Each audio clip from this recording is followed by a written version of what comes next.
What's up, everybody? Welcome to pldViews, episode number 3. It's PLD, and you're watching the PLD Projects YouTube channel, my little slice of the YouTube universe. And like I said, this is episode 3 of V, the show where I talk about the 1983 to 1985 sci-fi epic that spawned series, miniseries, weekly series, comic books, reboots, attempts to reboot, and so on and so on. What I do every week is I go about three things: any news that we can have, any news about the franchise that is forthcoming, which admittedly will be slow, is not fast and furious with news. Kenneth Johnson, the creator, has been trying to reimagine the V saga for the big screen for probably about 15 years now. He's made some headway here and there, but I don't expect the news to be forthcoming very often, although we do have a bit of news this week. I will also go into the next part of my media walkthrough. I am walking through all of the V media from the first episode of the miniseries, which we covered last week, all the way through to the latest incarnation of it. All the books, comic books, everything we can do. That's part of what I will do every week. I'll go through it bit by bit. And finally, I will do a video version of the character database, which I had created for my website about V a long time ago, which has since lapsed. I may still bring that back. You'll probably hear me say that a lot. I have to get the ambition to actually do it. Want to see, otherwise it'll disappear on these videos. Maybe after the videos are over, maybe after my walk through the media and character database is complete. Maybe that's when I will uh, commit the rest to a website, an actual static website or so, or maybe even a wiki type page. We'll see. But let's get right into it. Right, the news I mentioned earlier. We actually have confirmation that, like late last year, Warner Archives has decided to give V the Final Battle, the second miniseries, a Blu-ray. It's going to be released in Blu-ray in April now, appears to be. There's a great transfer of the original miniseries, if not a bare bones transfer. I'm expecting much of the same. I'd love to get more special features, more behind the scenes. But for a niche product such as this, it's probably best if you can just get anything at all as on the Blu-ray. I'd love to get that physical media for that, and so I'm looking forward to seeing what it is, how it goes. I cross my fingers that we can get some behind the scenes stuff, but I'm not holding out much hope beyond that. Hopefully that's a bit of news out. It's good news. Anytime you get more V into the market of the world, hopefully it'll spark some more interest in bringing Kenny Johnson's saga back in some format. I know that Warner Archive was fantastically surprised at the success of the original miniseries on Blu-ray. It was number one on Amazon for a bit. Leads credence that maybe there is an audience for this show. There's an audience to bring this back again and to make another attempt to bring it back. Hopefully, perhaps a better way than they did in 2009, which I will also side by say is not that wasn't that bad of a show. I know there's some people who hate the show, some people who are original V purists want nothing to do with it. I still enjoyed it, although I did prefer the original much better. But you know what? Let's go right into the my media walkthrough. Episode 2 of the original miniseries, 2 out of 2. The miniseries was a 4-hour miniseries, broke up into 2 parts, and this is the second part. Bring my screen up there. V Part 2. Now, where the first V was about where we were when the aliens arrived and introducing a sprawling set of characters, and then starting to get a little bit question mark about who these creatures were, where they came from, and where they really are friends, and learning by the end that pretty much no. We don't know much about their plans, but we do know that they're not exactly being quite forthcoming in their plans. So what we have instead is a Donovan, leader of the our lead hero, pretty much ends up becoming a very important cog in resistance and one of the leaders of the resistance.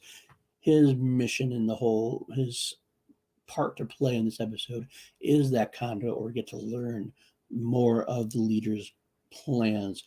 After escaping the mothership, he looks to find his son, and finds instead a whole town has been taken, uh, reduced partially to rubble, and all the town members have been taken to the mothership. He only finds his son's friend, to give him the story of what happened. At that point, he goes to look for more of the resistance, which is starting to come together under Julie Parrish. It's a great little sequences there where they're trying to figure out who Julie's trying to get some of this birth group, like Elias Taylor, who's her friend Ben Taylor's younger brother. He had resisted before, trying to resist. He always had family squabbles, but they're starting to come together now. Whereas other families, such as the Bernsteins, are kind of splitting apart, mainly because of the youth going into, like Daniel Bernstein, going into the visitor youth to basically the Hitler youth, so to speak, and turning families against families. That's the whole concept of the second episode, is what's happening with this cast, because either they're coming together or they're splitting apart. That's the gist of where we are with some of those. Donovan, of course, gets to try to sneak back aboard the mothership, is caught this time, and we get introduced to Diana, the evil, the queen evil at this point, talking about conversion. She talks about torture. She's much different than the Diana we met in the first episode. But at the same time, we also get introduced to another segment of our population, what ends up being called the fifth column. What the fifth column is being led by Martin, an officer we heard at least in the first episode of V, played by Frank Ashmore, and he helps to save Donovan. Diana wants to execute him. Martin convinces her to try to convert him instead, in a classic tactic to stall for time. Martin and then Barbara reveal themselves to be on the side of the humans. And while we don't get much more of the plans at that point, we find out there's a different segments of aliens who don't believe in what the leader is doing and what the plans are. After Donovan escapes from the mothership again, he does meet up with the resistance, and his loner attitude, his little wisecracks, don't fit in very well at first, but eventually come to some kind of arrangement where Julie and the rest of the resistance understand who he is, where he's coming from, and Donovan gets to tell his story to people who will listen. So that's the best part about this whole part of the resistance. Finally seems to come together, even if Donovan is still a little bit of a loner, still wants to go off a little rogue, try to save his family. The resistance definitely comes forth. They plan their first plan of attack. Julie is shown in some great sequences to be a hesitant leader. She's not very confident herself, but she's great people around her, like Ruby, who there's a great scene between her and Ruby where she tells her basically she's got to trust her. And Ruby is Abraham's friend from the first one, from the Bernstein's family, an older lady. She's a sweet lady, a lot of spunk and fire. She tells Julie to believe in herself, and that if she can't, then just to fake it, they would know better anyway. It's a little funny sequence. We also have the Maxwells, the Taylors, a lot of resistance coming together in two forms: the camp in the mountains, and they have a place downtown where Elias Taylor had found. But we get to see them all, like I said, coming together, and they plan their first attack. It's a little bit Star Wars-ish in a way, with a small rebellion has to have a big first victory, so to speak. But it's a victory in two fronts. It's two parts to the victory.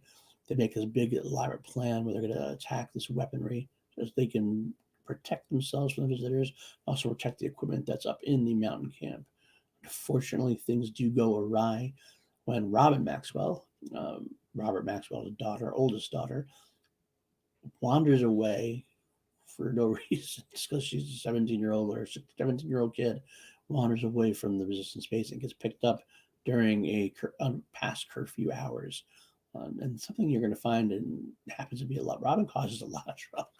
She's not a character that's very enduring because she causes just a lot of trouble for the resistance. Of course, it lets the visitors able to push on Robert to find out where the base is. And he is caught in a rock and a hard place because his kids and his wife are all still up in the mountain camp, and that's what the visitors want to know: where's the mountain camp? So he has to choose between Robin and his other family. He has an alien who promises to give him time to get the family out as long as he doesn't tell everybody else. But we know where that's going to end up leading, don't we? And during the battle sequence that's going to happen, Donovan says he's going to use that to try to sneak back aboard the mothership to find his family, as Julie kind of accuses him of, but also to find out more about the plans that the resistance, the visitors have in store for the humans. And Donovan goes, he finds Martin. He finds he got a lot more time now because no one knows he's aboard the ship. And he actually finds out and comes to this chilling sequence where he discovers that the visitors are not at all here for what they say. Instead, or they are here to take our water, all of our water supply. That's the most precious, abundant resource in the on the planet, and if the system it's not as well abundant, so they need to take all of the water. And then this is where they discover that their humanity won't die when the water's gone, because the visitors will be taking all of the humans as well and put these little pods partially be used as troops against his enemy, and the rest for food. That's a very chilling moment. Great music sequence there where Donovan realizes that the visitors are here to eat us as well as take our water. It is this segment, too, this is very important. They introduce, Kenneth Johnson introduces the fact that there is another alien race out there, possibly, or doesn't say necessarily say alien race, but Barton calls them the enemy that has defeated the leader before. So it's a little nugget that is not really followed up on by anybody else after the original miniseries until Kenneth Johnson decided to follow it up later on a little bit with the second generation, but we'll get there. Now, like I said, this is also the first battle sequence. There's some action sequences in here which are fun. Donovan escaping from the mothership, trying not to talk because his voice is a dead giveaway. Going back aboard the mothership. Morton helps pick up Robin and Sancho, who's also up there, although Tony is unfortunately expired due to medical experiments that Diana decided to plan on and executed. It's a great way. They spent a lot of this episode making Diana look really evil, really queen baddie, which is good because we didn't get to see that as much in the first one. The rest of the ending of the episode is the big final battle where they get weapons. Even though Robert tries to go back and spread the word to the camp that the battle is coming, the visitors, of course, lied and they come early. They start attacking the whole rebel base. But the rebels get to come with, the resistance comes with weapons that they did steal from the armory, and it ends up being a nice all-time big battle. At this point, some great shots. There's one of my favorite shots in the whole miniseries. Julie protecting a fallen hero, with the Skyfighter raining down on her, and she stands with just a pistol. And it's a great imagery. It's a great shot. There's a lot of these shots throughout the sequence showing humanity's desperate attempt to save itself against the visitors, but very heroic. There might be a lesser force, but they're not going to take it. So it's a great battle sequence. They are able to stave off the visitors, mainly because Donovan does save the day by coming in hot with a Skyfighter, which I guess you can learn to fly if you're a pilot. Happens a lot. It's a little bit of, not going to lie, there's some shortcuts. You're kind of like, okay, you got to kind of believe. He flies it well enough that he's able to stave off the rest of the resistance, stave off the rest of the alien attack. Even Diana, who for some reason, another reason, came aboard to watch this destruction happen. Diana with her beautiful face there. And then, of course, we go to the very end of the saga, episode, rather. Julie and Elias go to a terminal and they start sending out a signal into outer space, whereupon they would be trying to reach that so-called enemy of the leader. And that's where we end with Elias putting the V on the door and the big famous, typical Julie, that we won the first battle, but the war is just beginning. And that's true. It's interesting to note, I will note that Kenneth Johnson initially said that he would have dealt with the alien race in a different way than he ended up dealing with it in his book. His initial idea was that Diana and the visitors were going to intercept the transmissions and send false hope that false news that hope was still on the way, that the alien race would come and help them. I'm not sure how that would have gone off in further episodes. As they get into the final battle, I could talk about some of the differences that Kenneth Johnson had for the final battle before he left for creative differences. But that's neither here nor there yet. This is the end of this episode. It's a great episode. I really enjoyed it quite a bit. Into that in a minute. It gets you where it is, but it does seem like a big setup. It's almost like the Empire Strikes Back of V, which of course wouldn't be surprising. This happened in '83. Empire Strikes Back happened in '80 into Jedi. You could have that ending, which is kind of a bittersweet ending. There's no real ending to it. They won a battle, but at the end of the day, visitors are probably just as easily taking over as they ever were. So I think Kenneth Johnson definitely wrote that with sequel in mind. Luckily, it was such a great big hit that there was definitely going to be a sequel miniseries, but that will be for another day.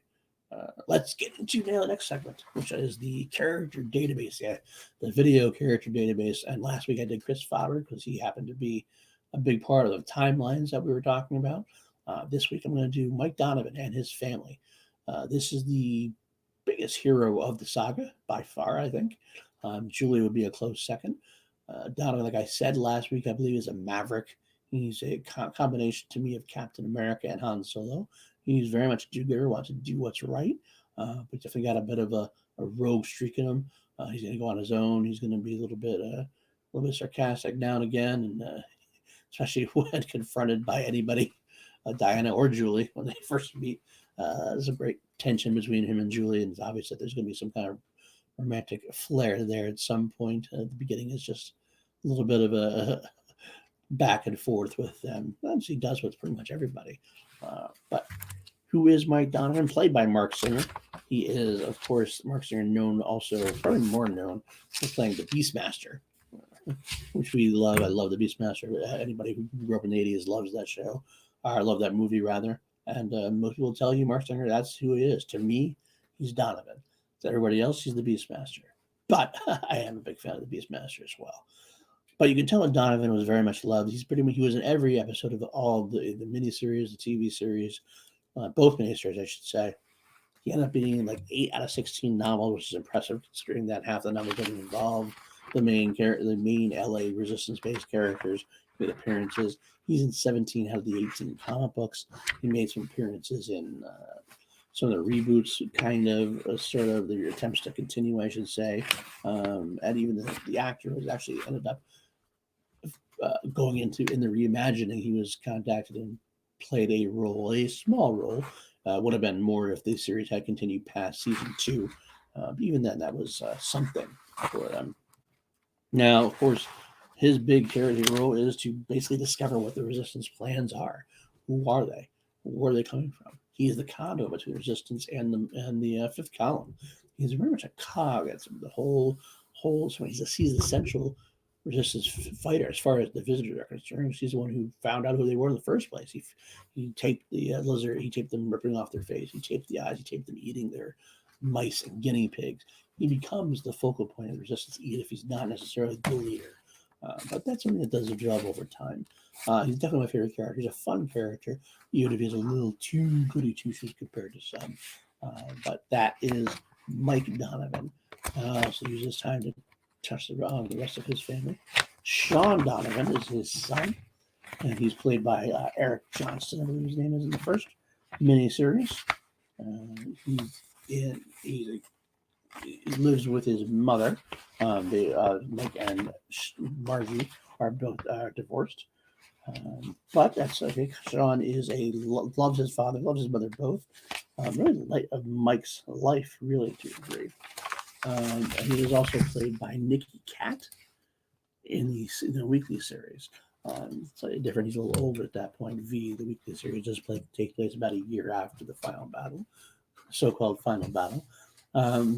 Sean basically appears in the original miniseries, The Final Battle. He does appear in a couple episodes of the weekly series and makes a few sporadic appearances in the books, the comics. But he's often mentioned. Like Sean. He's a very key cog into some series, and especially in Donovan's life. You always need to mess with Donovan. You bring his son into it. I wish he could have been used more, to be honest with you. He kind of got lost in the shuffle towards the end. Did I miss one? I think I may have missed one. Just one. Let me go back here. Oh, there she is. She got a little bit out of order. Sorry for that. This is Marjorie, Sean's mother, played by Joanna Kearns of Growing Pains fame. She only appeared in the original miniseries, not in the final battle, because she actually, when the town was disappeared in this episode, when the town was taken by the visitors, she never made an appearance again, as far as the movie, as far as TV goes. She obviously in the original novelization, and she does make a very cool, very key appearance in one of the novels about which takes place during the weekly series. She's a character that's kind of bitter at this point. I mean, she's very jealous of Donovan's fame, not necessarily because she wants the fame, because she feels like it makes Sean love his father more than her. And her famous line pretty much is, "How can she compete with a guy who's flying in outer space and all she can do is compete with pizza?" It's kind of unfair to Mike, to be honest with you. I kind of feel like it's very unfair to Mike, but it is what it is. I would like to have seen him more dynamic with him during the series. It could have been a nice. Then the novelization was actually kind of a cool way to introduce her back into the universe, but it was unfortunately not very long lived. Let's see, jump back here. What else we got? Yeah, this is Arthur Dupre, and this is Donovan's stepfather. Also in the series, he is head of a processing plant which the visitors use to make their chemical, which Caleb Taylor works at, which Willie works at. He is a drunken man, but a good man. You find out that he appears during both the original and the final battle. He also makes a brief appearance, I believe, in one of the novels. He is just there. He's a lump. He gets walked over by his wife, but he really does have a heart of gold. He tries to be good. Um, and then he has a big, strong moment during the final battle, which I don't want to spoil for you. It's a very great character moment that it was a long time coming. So it's kind of a cool character to play. He's played by Hansford Rowe. Let's see. And finally, in the Donovan family, Eleanor Dupre, Mike Donovan's mother, played by Neva Patterson. She is a key cog in becoming a collaborator. She is someone who seeks power. She sees herself as a survivor. She came from a small, quote, Louisiana hick town, as she says. She survived Mike Donovan's father's drunkenness, a character who we never see. It implied that he's passed away, but we never see him, so we don't know. But she is ruthless. It's kind of an interesting take where Donovan comes and talks to her at one point, trying to tell her what's going on. She thinks Sean is up in the mothership and that the visitors have taken over, and she chooses not to believe him, or she does believe him but doesn't care because she knows she's in a position that she can take advantage of it. She has, their power, and she can basically sleep with power.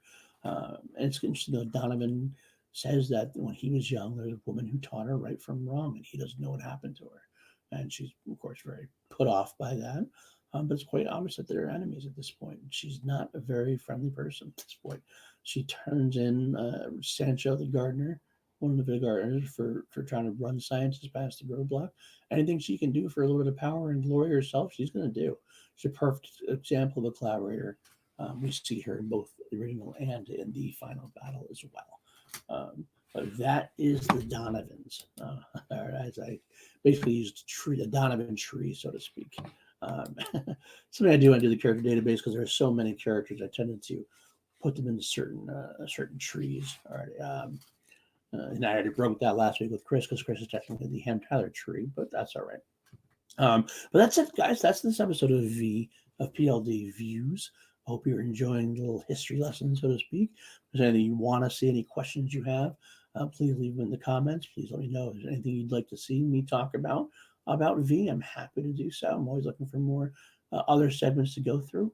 I'll try to making this a weekly basis. If you can, hit that like button, hit that subscribe button. I'll let you know when the next episode is going to drop. And, well, I guess that's it for today. Next week, we get into the final battle, the next miniseries, sequel miniseries, and a lot of interesting tidbits about what happened when Kenneth Johnson decided to walk away. How much we go into that. Probably save some for the original and some for the next episode. I'll try to sparse them out throughout. But anyways, I'm PLD. Thank you for watching. Have yourselves a good day, and I will see you next time. Take care.